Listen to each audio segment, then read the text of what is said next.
Good afternoon, everybody. It's so good to see some faces. I see some names that I'm familiar with, some new folks as well, some returning faces. But thank you for joining us for today's session, which is actually the last Constellation session of the school year, Bridging the Gap, Building Better Community for Teaching Artists and Students. My name is Courtney Cintron, Ingenuity's Director of Partnerships and Learning, and I am joined here today by Bradlee Lathon, today's facilitator, Constellation resident at Ingenuity, and manager of programs at Forward Momentum. And Bradlee just gave a little wave right there. For those of you joining us for the first time today, just a quick note that this morning's session is part of a series of learning sessions developed and designed by Ingenuity's Learning and Development Program residents. And they've come together over the last several months in a creative network to ideate, to knowledge share, and workshop their respective learning sessions. And they've come up with some really innovative ways to elevate key areas of their expertise, areas of their research and experience as teaching artists, as arts partners, and all of that to share it back with you, really creating a partner-to-partner learning constellation and network. So thank you to Bradlee and all of the residents for this thoughtful work and collaboration. Today's session, developed by Bradlee, is centered around thinking about how organizations alongside teaching artists can really develop a framework to build a continuous system of supports for teaching artists, both artistically, emotionally, and technically, and also gain some preliminary resources to support the complex conversations around what teaching artists are facing in and outside of the classroom on a daily basis. So before we move further into today's session, we'd like to acknowledge that this virtual classroom is taking place on the stolen land of the Council of Three Fires, the Ojibwe, Potawatomi, and Odawa Nation. And because of the Great Lakes, the land naturally became a site of travel, healing, trade, and gathering for more than a dozen other Native tribes, and it's still home to over 100,000 tribal members in the state of Illinois that still practice their traditions and care for the land. So as we're beginning this program, let's honor these ancestral grounds that we're on and also begin to rethink our own relationship with the land and its original peoples.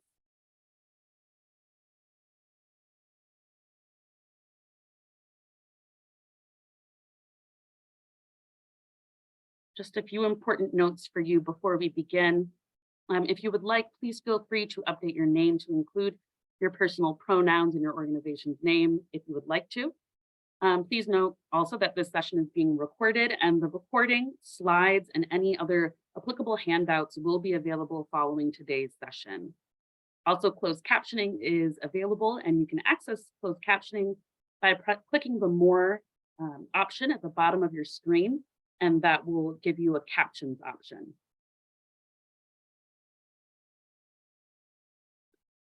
Before we also get started, I'm going to briefly outline some session norms that we invite you to observe. So under equity of voice here and learning, we have take space, make space.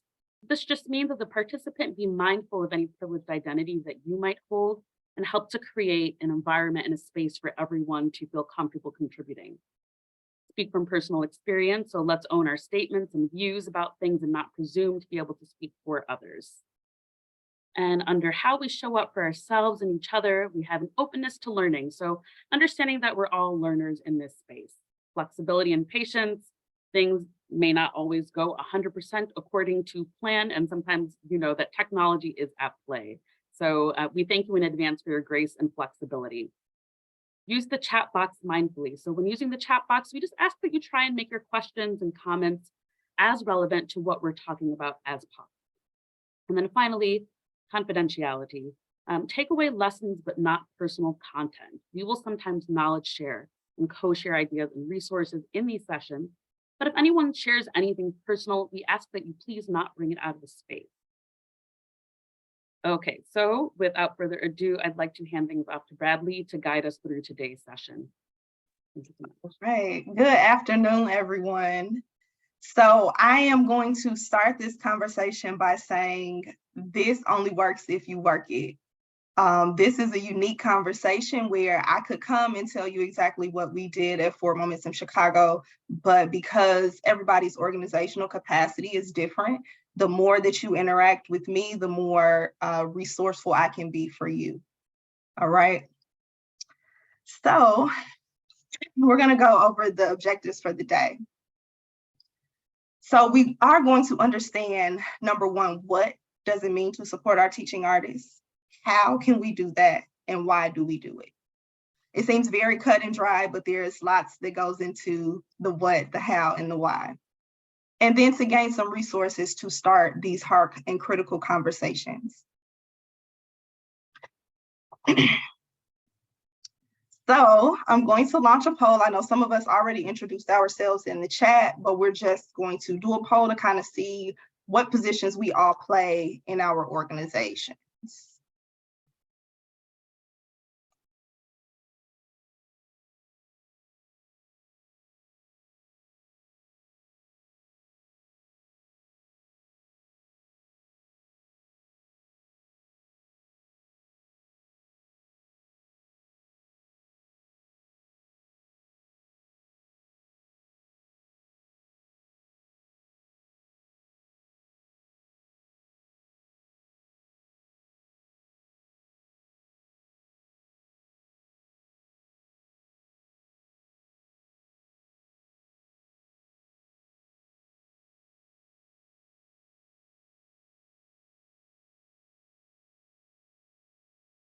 All right, gonna give a few more seconds, about 15 more seconds, but it looks like we have tons of teaching artists and arts education program specialists, managers, and directors in this room. And it looks like we're pretty split with disciplines. We have a little bit more theater and music artists here, but that is awesome. All right. Just so we all know who else is in the room with us. All right.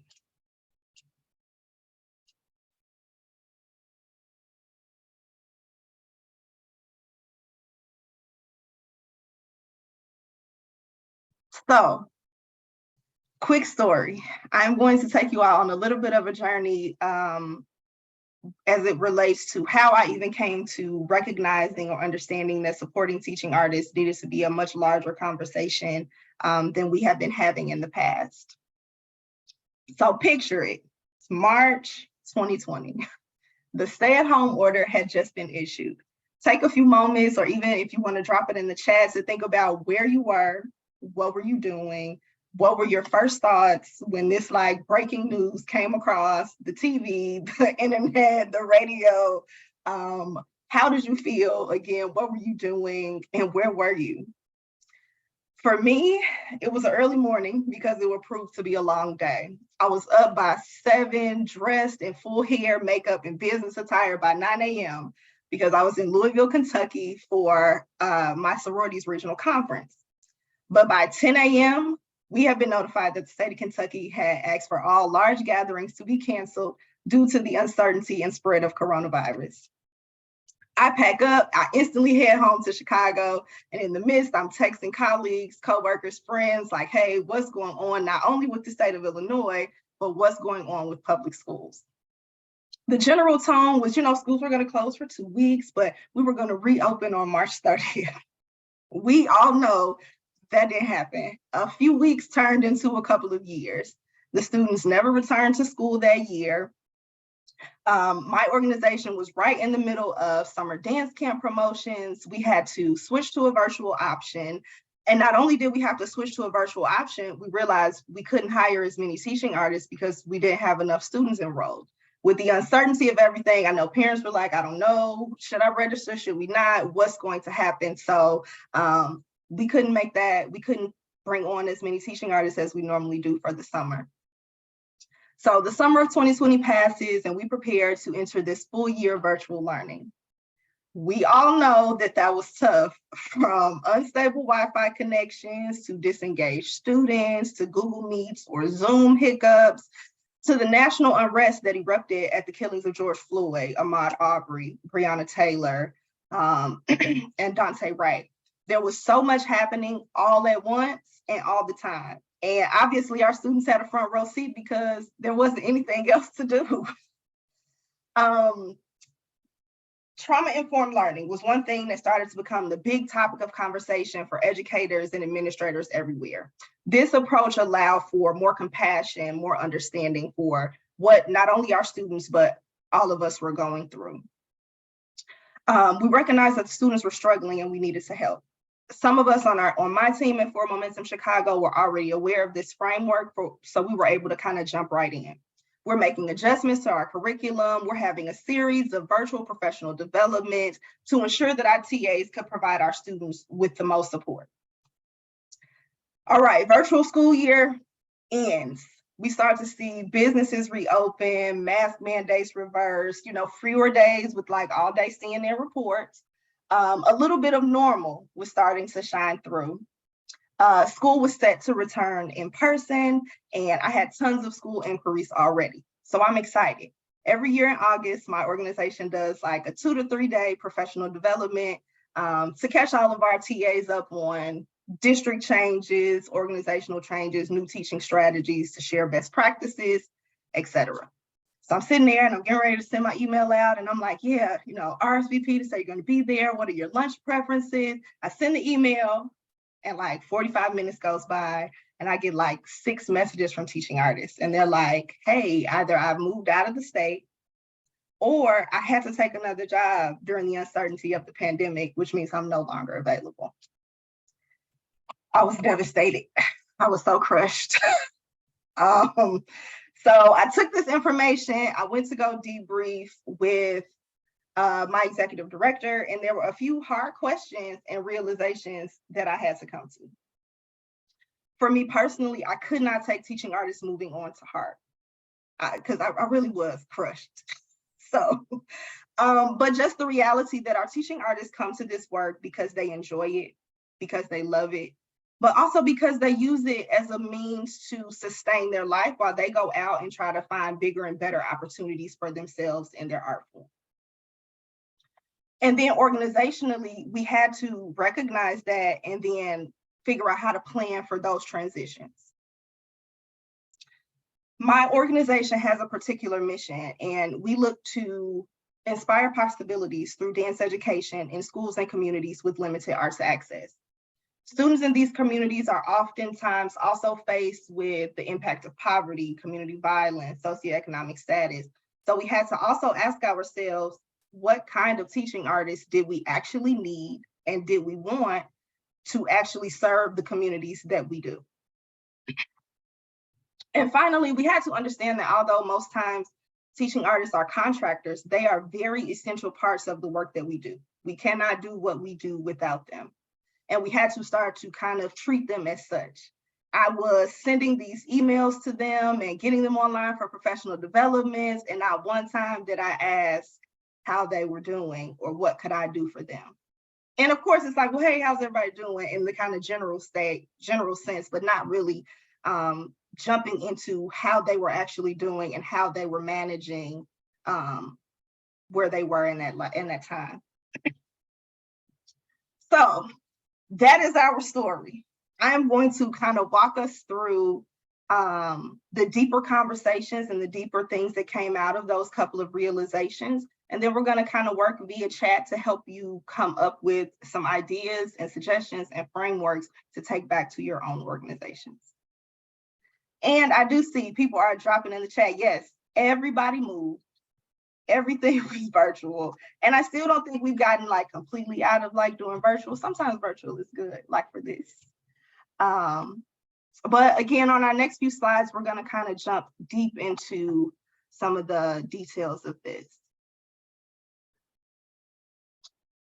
So we talked about the transition in terms of moving or having to take another job during the uncertainty of the pandemic. Anybody have some ways that teaching artists have said to them that they've left or what has caused conflict? Feel free to drop those in the chat. I put up scheduling. Sometimes the uncertainty of a schedule Doesn't always work for teaching artists, whether that's because they have children, new responsibilities for a family member, or they need to, again, take another job to kind of supplement some additional income. Consistency. We have times when it's like we got 10 weeks and we got lots of programming, and then we don't have anything for them. Instability, absolutely. Lack of training. Benefits. Absolutely. Oh yes, Emily, but sorry, I had to get a real job. It hurts. Definitely benefits, wages. All of these things come into play when we consider injury, why our teaching artists transition, and then a lack of support, not having enough capacity. Absolutely. These are awesome things. Too much unpaid travel time.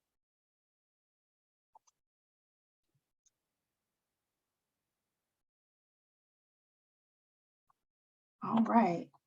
Yep. Lack of benefits, inaccessible, needed more hours. Absolutely.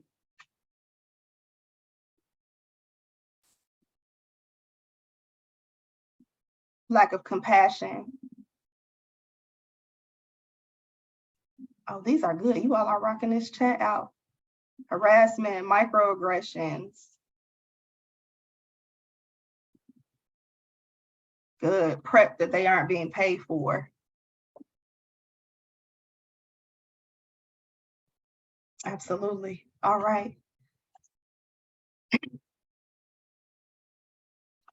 So we're going to move on to a few things that we can do to plan for these. So organizationally, what do we have to do to ensure not only do we know that TAs are transitioning, but what do we do to fill the gap? So first is communication and relationship. You have to be able to talk to them. They have to feel comfortable talking to you to let you know, number one, that this has become a thing. Hey, I'm not getting enough hours right now. Not that it's your fault, but again, the open line of communication so that at least you are aware and you don't come up and it's like you're banking on this person being able to do another program for you and they're just gone. So the communication and the relationship is absolutely important and it's paramount. Having a recruitment plan. How often are you looking for teaching artists and where are you looking for them? Yes, being honest about the job responsibility. And a recruitment plan. Who are you looking for? Where are you looking? How often are you looking? Do you have a continual cycle where you're like, hey, I'm letting people know I normally have a big influx in programming in this month and I'm just going to kind of, can you keep these dates open? How are you doing your recruitment? It never seems to work, at least for me personally, when I try to wait and I'm like, oh, now I've got all these programs that I need teachers for and then try to look. They're never available then. So definitely having a consistent and solid recruitment plan, I think is important to prepare for those transitions. A training system. Once they come in, then what do they do? For Momentum Chicago is a very small organization. We have a staff of 8 people. So prior to this year, when a new teaching artist came in, I'm serving as program manager, but I'm also training teaching artists. Is there someone that can train your teaching artists? That doesn't have to be you if you don't have the capacity. Are there some teaching artists on your team that are exceptionally well that you can maybe send them to shadow or work with on the side?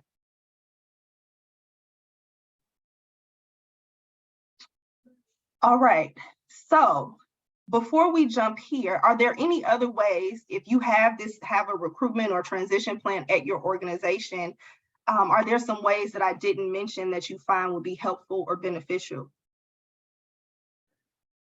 Being more about classroom management than the art itself. Absolutely.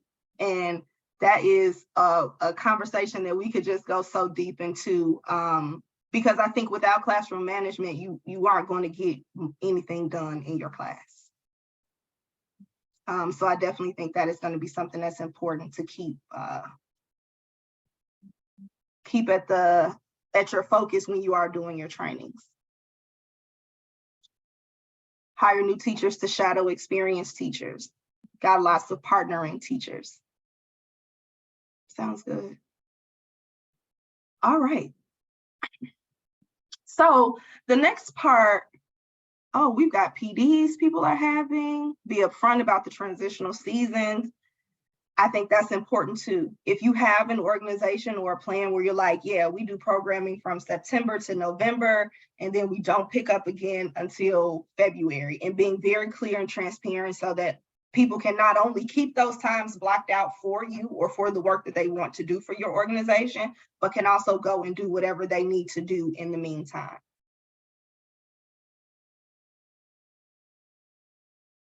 All right. Okay, we've got not sending teaching artists to programs alone, making sure they're always partnered up. We have professional developments, our specific pedagogy every summer that are open to the public. Awesome. Awesome.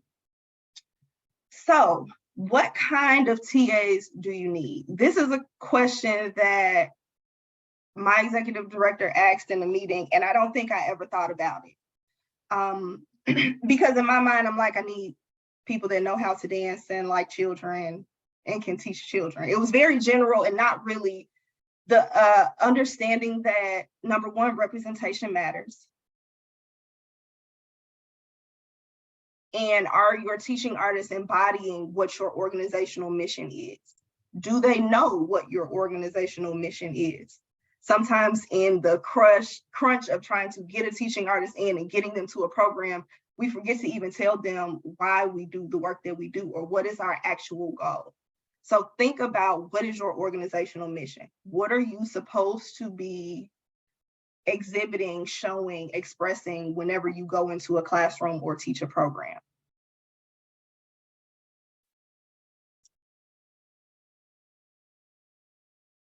What is your goal from day to day? I got the opportunity to do a professional development for South Chicago Dance Theater last summer, and a big thing that we talked about was the goal from day to day. Sometimes as a teaching artist going in, you have to know that some days my goal is just to get everyone quiet. Some days my goal is to get 2 8 counts worth of dancing done. Sometimes my goal is to facilitate a healing circle.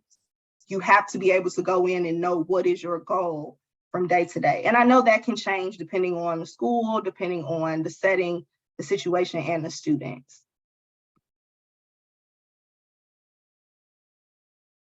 And then what community do you seek to serve? As I mentioned earlier, For Momentum Chicago has a very clear mission that we look to inspire possibilities through dance education and to communities and schools with limited arts access. So we know what the community looks like that we seek to serve. And again, if we remember that representation matters, do we have teaching artists on our teams that reflect the communities that we serve?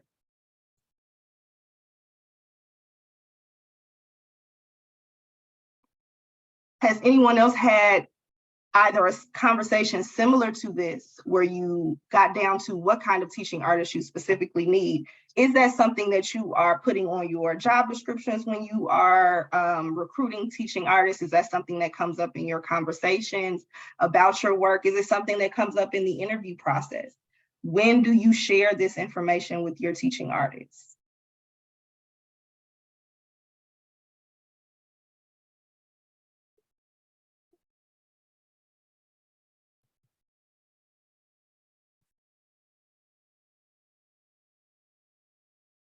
Someone says they're doing performing. How do you connect people in a workshop? Yeah.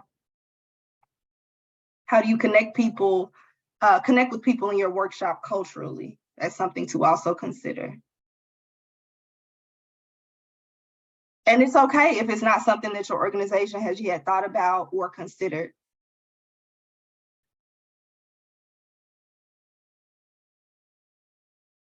Someone says their job description, Brittany says, Emily says that her job description are exhaustively comprehensive because she doesn't have the energy and attention to detail to read through and consider everything about the position. That's work too. Making sure that you kind of have this information up so people that are not even interested in what your organizational mission is won't even apply or become a part of what you're doing. We discussed the theater's mission directly in the interview and asked potential TAs to reflect on what that means to them and how that can be reflected in the classroom.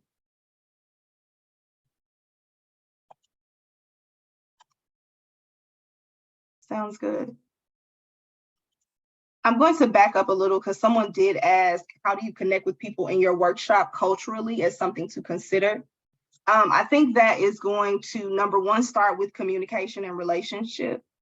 Talking to people to find out how comfortable they are interacting with other people, of different cultures, of different races, of different ethnicities. And then kind of pairing them up. I like to pair in professional developments, whether that's an icebreaker to learn something about someone else, but it also gives people the opportunity to have a conversation with someone without the fear of being judged. It's like one-on-one opposed to like them and then everybody else in the room. All right.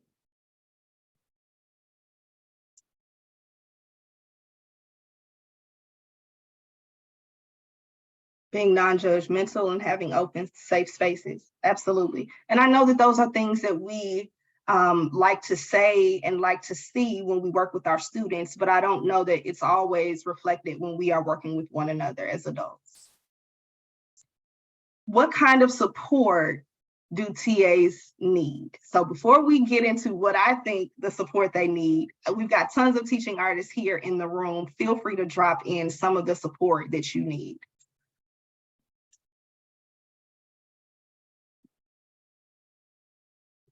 Seeing how they're actually working.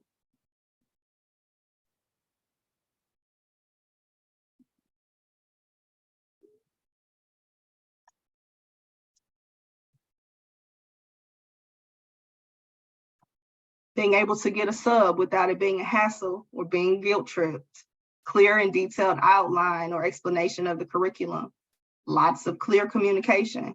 A supervisor who stands up for them, proper wages.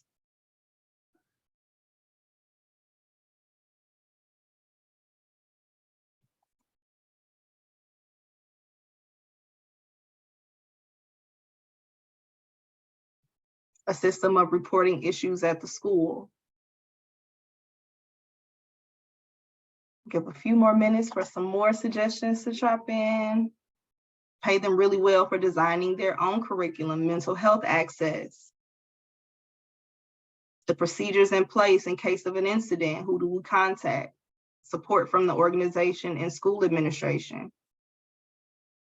Clear safety plan.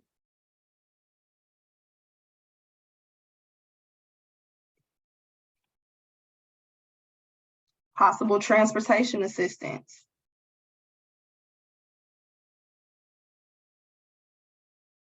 I've got lots of comments about safety plans and who do we report conflict to? A point of contact that is reliable.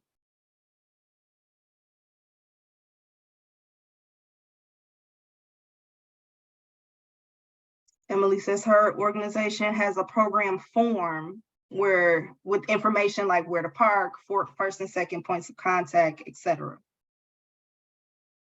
I can piggyback off of that, Emily. We do that something similar as well. We send an intro email out that has school administration on it, as well as our teaching artists with all of their contact information, where they have the ability to speak directly to the teaching artists. Should that be because somebody's going on a field trip or there's construction going on in front of the school. But I think having those lines of communication and kind of making that connection early is beneficial. Program site managers. All right. So, this is a good one. Dana says that we've started paying extra prep for things like TAs who use their bilingual Spanish abilities in class, self-care time for teachers of color. All right, so it looks like some of us are already working in this, who are teaching especially heavy content about racism to account for the added emotional labor of teaching something that they live. regular program meetings with stakeholders, trying to plan to be on site before the program starts, a layout in place for additional benefits and insurance needs for workman's comp. All right. So the few ways I dropped down, mental health, that was something that came up.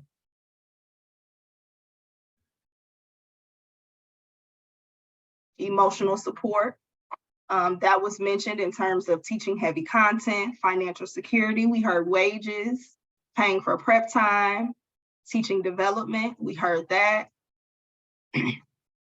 Assessments and feedback. So these are things that came out of some conversations that I had with some of the teaching artists that work for us. Assessments and feedback are important. I know particularly with dancers or people that are on the stage performing, we are used to having that critique almost immediately. If we're doing a performance and you're a dancer or you're a singer, they're like, hey, can you fix this or this, can you make this adjustment? So they're used to that direct and consistent feedback. And teaching development, a lot of them want to know how to get better. Or let's say you have a teaching artist that only does hip hop, but they're interested in learning what's necessary to teach a basic Latin class or a basic African class. So I think those are all awesome things that we've put in.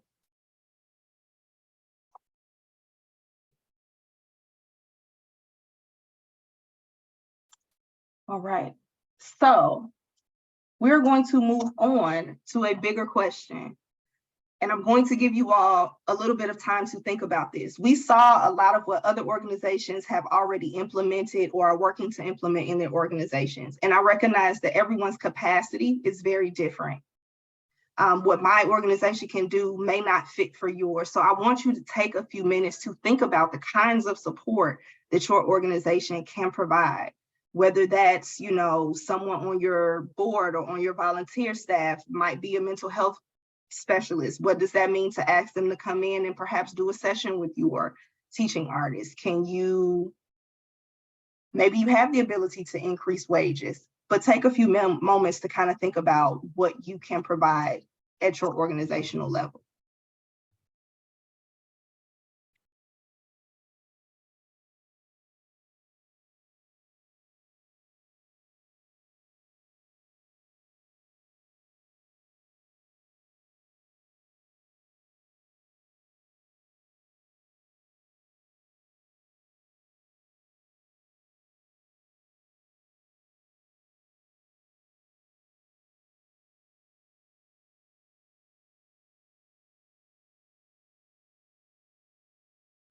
All right, so here are a few suggestions that I came up with.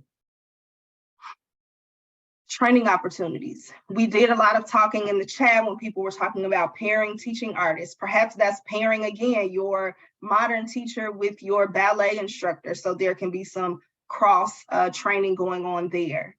Or someone that's really good at classroom management going to help another teaching artist or a newer teaching artist. Professional developments fall in there too. Are you keeping your teachers abreast of things that are happening in the field, in the sector, in the district? Mental health resources, increased wages, project support, flexible scheduling, I see has come up in the chat. Art therapy, okay, and marketing is something else that I added to this list of suggestions. Any other suggestions that people have come up with? We have 2 program checkpoints where the TA can reset the expectations for the final product if need be. Sounds good, that's awesome. Ways to tap into self-care, self-awareness. Grant writing assistance. I think that grant writing assistance kind of ties into the fact that a lot of our artists are still out working and trying to get better in different opportunities for their own particular art. So I think that's awesome. Staff retreats. I'd love to know what that looks like, a staff retreat. Travel reimbursement.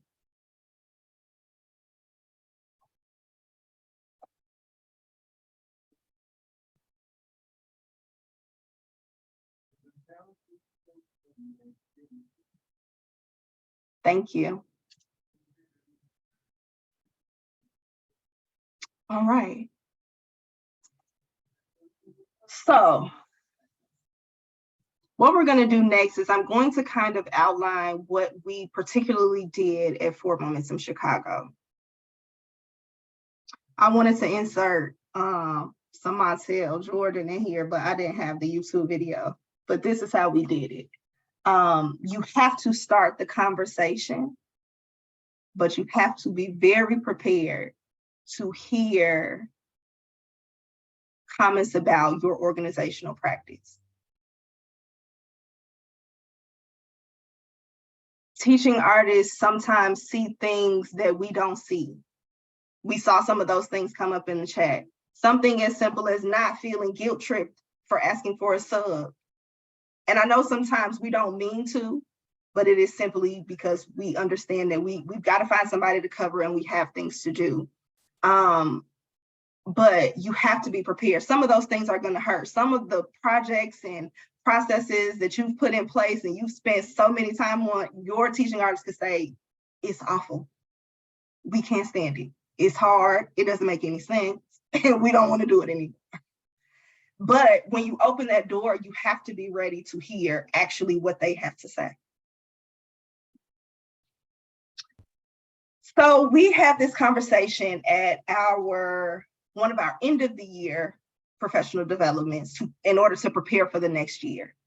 A lot of our teaching artists at Forward Momentum Chicago are former students of our executive director, so they are aware of the work that we do. They are very comfortable with us. They have open and honest communication, sometimes too honest, but they let it rip. So when I came out of that conversation, I decided to, yes, but you learn how to run a more effective organization. And it doesn't matter if it works for us on the admin side, if it doesn't work for the teaching artists who are actually doing the work. So that's why I say be very prepared that they may, again, kind of just tear down a lot of things that you thought were working so well. I came out of the conversation with my teaching artists with the understanding that following August, I was going to bring 4 people to our professional developments. Some of the people that are going to pop up on the screen, you're going to say, Bradlee, now why are you bringing those people in to talk to your teaching artists that are going to teach art in school? But I'm going to tell you why. And this is the support specifically inside the classroom. I brought in Dr. Abdullah Pratt from the University of Chicago, who is an emergency room doctor and a gunshot wound specialist. Again, I'm sure some people are like, well, why are you bringing in a gunshot wound specialist?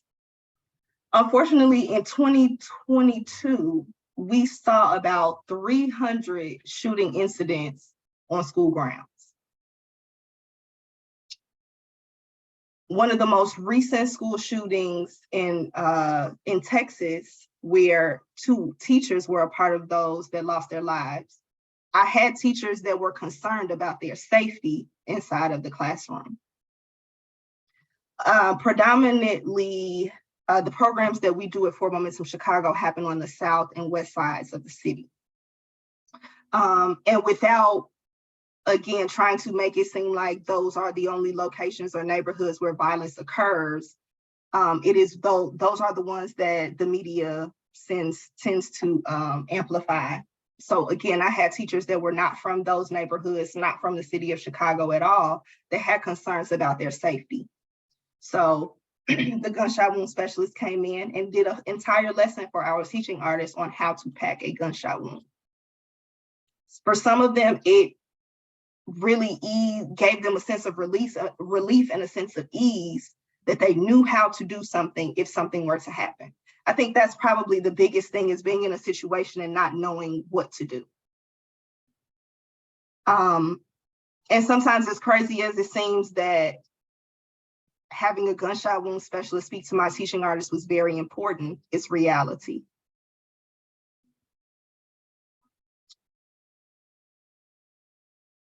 And the next person that I brought in was a CPS Title IX coordinator. And I'm going to read directly from the website so you have an idea of exactly what this particular department does at CPS.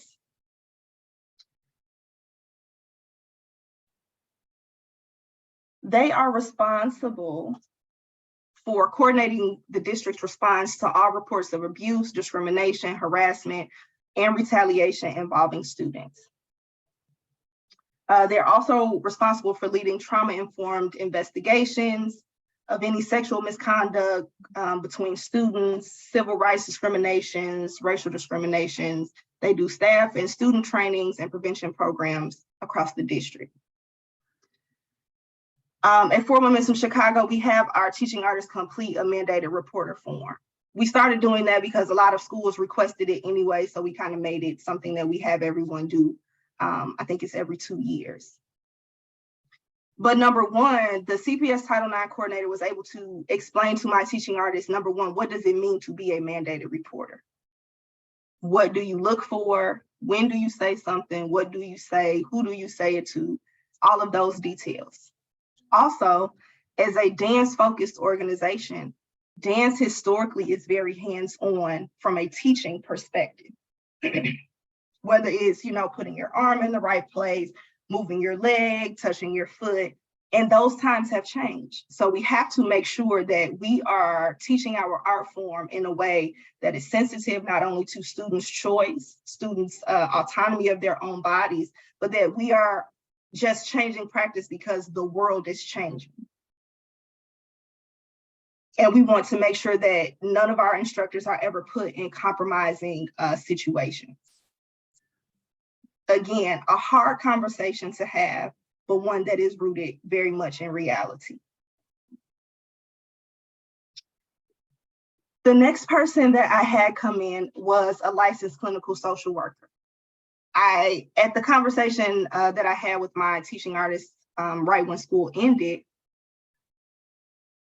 a lot of my teaching artists talked about the housing insecurity that they experienced during COVID, mental health crisis, the loss of wages, deaths in their families.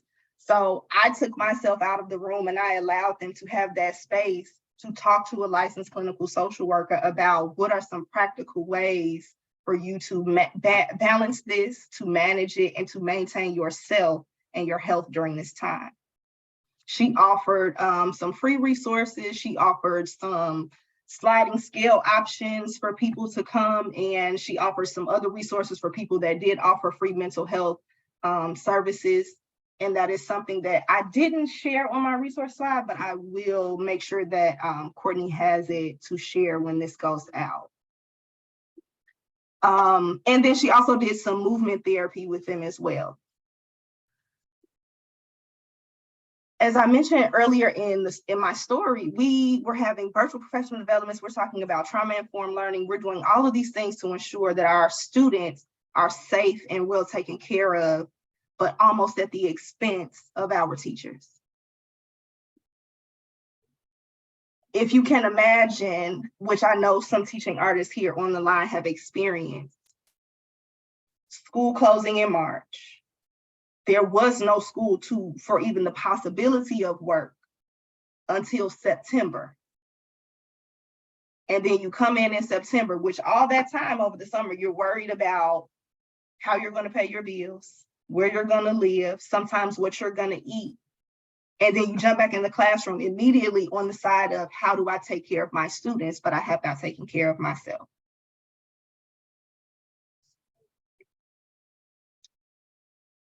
And finally, I asked my executive director to come in and speak to my teaching staff so that they knew a few things about the vision and the mission of the organization and had a true understanding about what it is that we were there to do. And also we talked about not only the mission and vision of the organization, but our mission to continue to support them from that moment on as much as we could. So our licensed clinical social worker came in and did 2 more sessions after this with our teaching artists. So it was something that our executive director let them know that we were committed to doing the best that we could. We recognized that we had dropped the ball in terms of supporting them, and we had to acknowledge that and be open about it. It's fine to go in, it's like, hey, we're gonna have these new practices and we're gonna start doing this new thing, but if you don't acknowledge that you missed something, it's not going to land as well.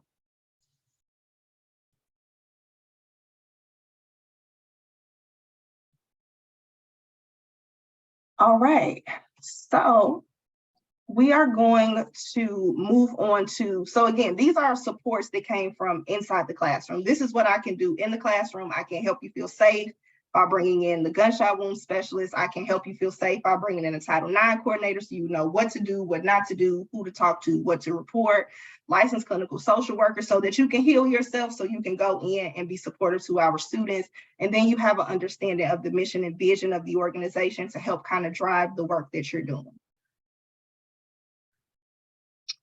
And then for outside of the classroom, and these are things that, again, if we remember, one of the first things about having relationship and open communication with your teaching artists, a lot of these supports outside of the classroom simply came through relationship. Opportunities for growth. So whether that's saying to a teaching artist, there's this opportunity over at Ruth Page that they're looking for a teacher, or there's this opportunity at the Auditorium Theater and they're looking for, I think they have like a Hearts program where they work with students who have lost parents. Maybe you have a teaching artist that would benefit from that, sharing opportunities from them without the fear that one will take them away from you.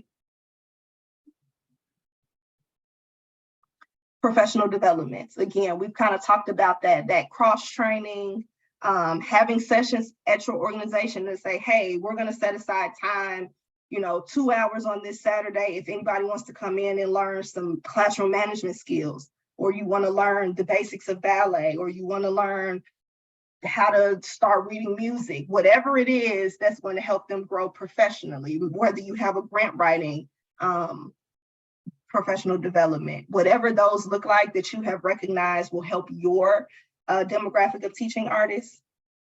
Super, and I'm sure we all know someone that does some of the work that our teaching artists say that they like to do. Even if it's like lighting, and you're like, hey, I know somebody that does lighting work. We're working on a big project. Hey, can you come and help us out? And maybe you can learn some things on the way. Project support, whether that means on your company's social media page, sharing about your teachers' art gallery that they're opening this weekend, or sharing about a performance that they're doing, helping them to get the word out about the work that they're doing that directly impacts them in their lives. And then actual physical support. What would it mean for you to go to that teaching artist's art gallery? What would it mean for you to go to that performance to see them dance or sing or draw or whatever that might be? What does it mean for your actual presence or somebody on your team to go and show that we support the work that you do, even when it's not for us? And then assessments and evaluations. I didn't think teachers would really want that. I think that's something on a more administrative side that we're like, we've got to have a way to track the work that our teachers do. But some of them look for that. They want to know how to improve the work that they're doing. They want to see, how do you feel about the work that we are doing? And before I jump to my last slide of resources, what I'd like to do is to, number one, give us 2 minutes to stretch, because I think it's been an hour almost. Take a few minutes to stretch, and then I would like for everyone to come back if you have any specific questions that you would like answered, or because we're here in a collective, so I might not have all of the answers, but there's somebody on here that will have the answer and is willing to assist you or help you. Someone says that they have weekly informational emails to TAs. So again, take about 2 minutes to stretch, move around, and then come back and feel free to drop in the chat any questions that you have. Again, they can be specific questions. And again, if I can't answer them, I'm sure that there is someone here that can be of assistance.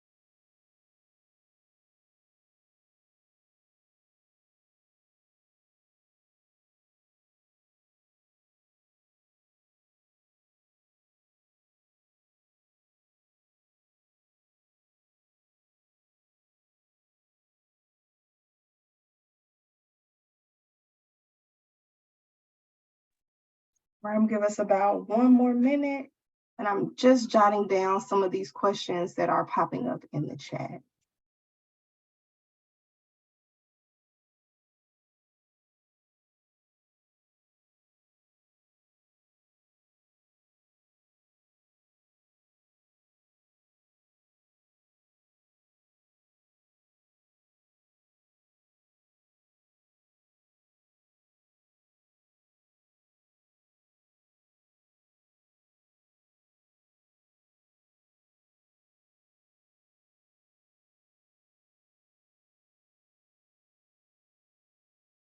All right, so it looks like the first question that has come up in the chat is about how to give feedback to teachers who aren't very receptive to it.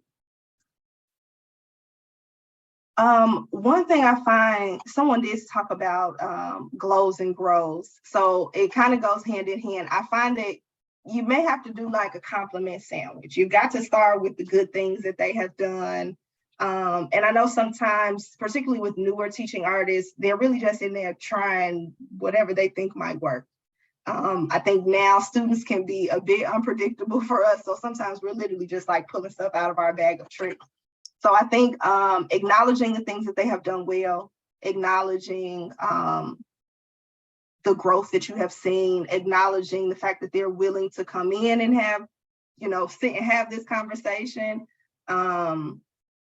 And I think making yourself human, perhaps mentioning a time in if you were a teaching artist, or a time in your career where you had to receive some negative feedback from someone to kind of lessen the blow. And again, having that relationship.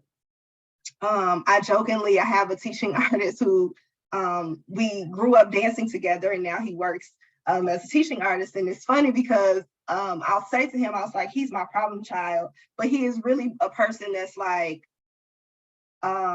he takes the feedback, he doesn't run from the feedback, he doesn't like the feedback, but because of that relationship, and he knows and understands that anything that I'm saying is only because I want him to grow, again, it kind of helps make sure that they're open to that feedback. Emily said her TAs have paid flex PD hours they can use to attend workshops of their choice outside of our organization. Okay, sounds good. Anybody else have any questions? Some teachers love getting feedback. Having TA self-evaluate first can help. Sometimes they are willing to bring up their own struggle, which puts you in a position to help them problem solve rather than dictate the solution.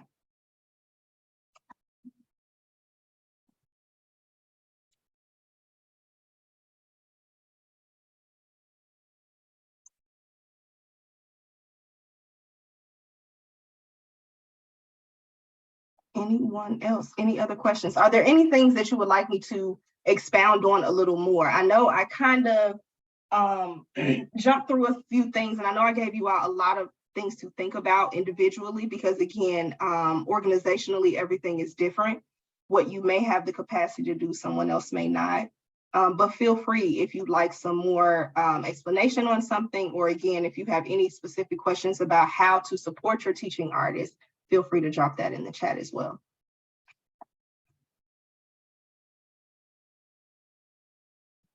Outside PD topics, absolutely. And there are a lot of organizations that will come and support and do trainings at nonprofits for free.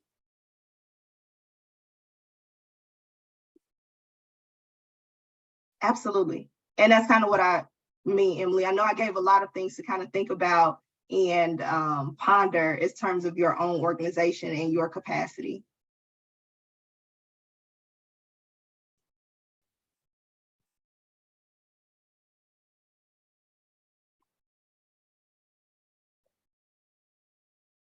All right, so on the next slide, I have a few resources. It has all of the information directly to the Office of Student Protections in Title IX. So in case your organization is looking to have someone from that department come out to do a training session with your staff, that is that information. And then there's a teaching artist pay rate calculator that is there as well. I got into this particular work about 10 years ago, right out of undergrad. And at that point, I was working as a teaching artist at the Joffrey Ballet, and I was making $50 an hour. As I transitioned to different organizations and eventually to the role of program coordinator and program manager, I realized that the pay rate had been the same for the last 6 years. And that is kind of something that started the conversation in my organization about increasing our teaching artists' wages. And again, that's not something that every organization can do. But as we saw in the chat, if we're talking about paying for, potential travel expenses or transportation or professional developments or prep time, it doesn't have to be a lot for teaching artists to see or feel that you're invested in them, in the work that they do. And then finally, I have all of my particular contact information. Should you say, you know what, Bradlee, I didn't have anything to say on that call because you gave me so much to think about, and you'd like to reach out to me via email or phone, that's absolutely all right as well. You can take a picture of this QR code with your phone. Yes.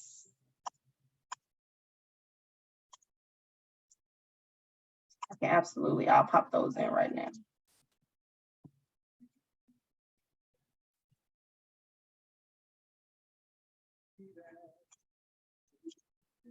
Here, that's the one for CPS Department of Student Protection. And then here is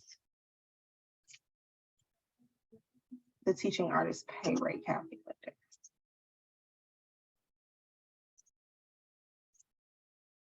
Oh, I think I did that wrong. Here we go.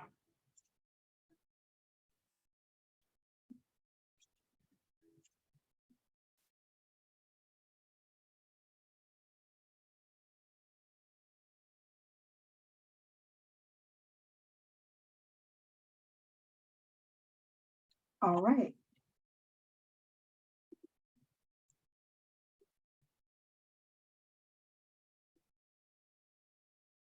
So a huge thank you to you, Bradlee, and for everyone that joined us today for insights on transformative approaches to supporting teaching artists. I know that this is a really timely topic that a lot of folks are thinking about, whether or not you're a teaching artist or you're an administrator or program director or executive director. At every level, people are having this conversation. So to have an opportunity to come together and really co-source and knowledge share these ideas, I think is invaluable. Because I think the more specifics we can have, especially about in our city, the more we're going to start developing some solutions together and really solve for what the needs are in this particular city. So also, as I noted earlier, this is our last Constellation session of the season. So if you enjoyed this series and you attended some other sessions or even just today's session, please consider taking Ingenuity's Partnerships and Learning Survey and tell us about other topics that you might like to hear about next school year. We're right now in the planning phase of what next year's Constellation thread and theme will be, and really want to understand what the learning needs are from you all. So I'm going to drop that in the chat. I'm also going to drop an exit survey into the chat from today's session, as well as a link to sign up for our newsletter. So if right now you heard about this session through a colleague or a friend, but you're not actually signed up for Ingenuity's newsletter right now, and you want to hear about more sessions like this, or you just want to be in more communication with us, we want to make sure that happens. So I'm going to drop a few links into the chat for everyone.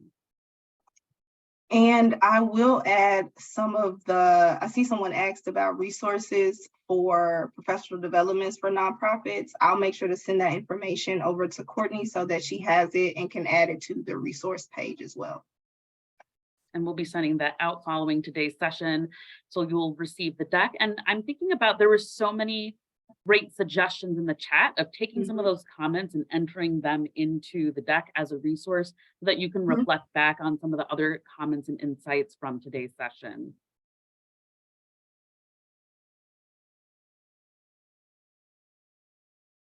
Okay, and feel free to drop any other thoughts in the chat.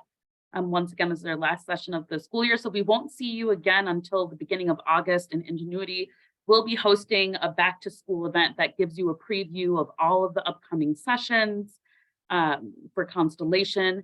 We'll also start talking about procurement again and all of those prickly topics about the district and how you can navigate any new processes or just reaffirm some processes and how to navigate those. And yeah, and just have a moment to come together and think about what some of our goals are for the school year.